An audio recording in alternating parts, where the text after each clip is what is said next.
Hi friends, Telangana రాష్ట్ర రైతులందరికీ ఆదరిపే శుభవార్త. రైతు భరోసా డబ్బులు, రుణమాఫీ డబ్బులు, పీఎం కిసాన్ సమానిధి 18వ విడత డబ్బులు, అలాగే 19వ విడత డబ్బులు కూడా వేస్తున్నారండి. అలాగే వ్యవసాయ కూలీలకు కూడా డబ్బులు అనేది వేస్తున్నారు. కూలీలకు కూడా మరి ఎంత అమౌంట్ వేస్తున్నారో తెలుసుకునే ముందు లైక్ చేయండి, షేర్ చేయండి, సబ్స్క్రైబ్ చేయండి. పక్కన bell icon all symbol button గంట సింబల్ ఒక్కని నేను వేసే లేటెస్ట్ అప్డేట్స్, వీడియోస్, నోటిఫికేషన్స్ మీకు వెంటనే అయితే వస్తాయి. లేట్ చేయకుండా అయితే వీడియోలోకి అయితే వెళ్ళిపోదాం. ఇక ప్రతి ఒక్క రైతు కూడా రైతు భరోసా డబ్బులు అయితే ఎకరానికి 7,500 చొప్పున 2 సీజన్ డబ్బులు, వానాకాలం యాసంగి సీజన్, ఖరీఫ్ రబీ సీజన్ డబ్బులు 15,000 రూపాయలు అయితే వేస్తున్నారు. ఈకేవైసీ ఎంపీసీ ఐ లింక్ అయితే చేసుకోవాలి.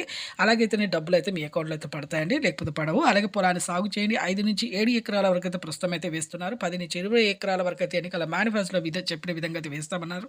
ఇప్పుడు జనవరి 26 నుంచి అయితే రైతు భరోసా డబ్బులు అయితే పడుతున్నాయండి. అలాగే పొలాన్ని అయితే ఖచ్చితంగా అయితే సాగు చేయండి, ఈకేవైసీ చేసుకోండి. అలాగే రుణమాఫీ కూడా అలాగే మాఫీ అయితే చేస్తున్నారండి.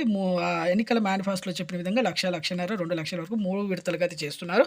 మాఫీ అయిన తర్వాత రెన్యువల్ అయితే ఖచ్చితంగా చేసుకోవాలి. అలాగే పీఎం కిసాన్ సమానిధి 18వ విడత డబ్బులు కూడా ప్రధానమంత్రి మోదీ గారు కూడా ప్రతి ఒక్కరికి కూడా రాష్ట్ర రైతులందరికీ పెట్టుబడి సాయం అయితే కేంద్ర ప్రభుత్వం నుంచి అందిస్తామనేసి కూడా చెప్పడం జరిగింది. మీ అకౌంట్లో అయితే పడతాయండి. ప్రతి ఒక్కరు కూడా ఈ కేవైసీ అయితే ఖచ్చితంగా అయితే చేసుకోవాలండి. లైక్ చేయండి. Thanks for watching.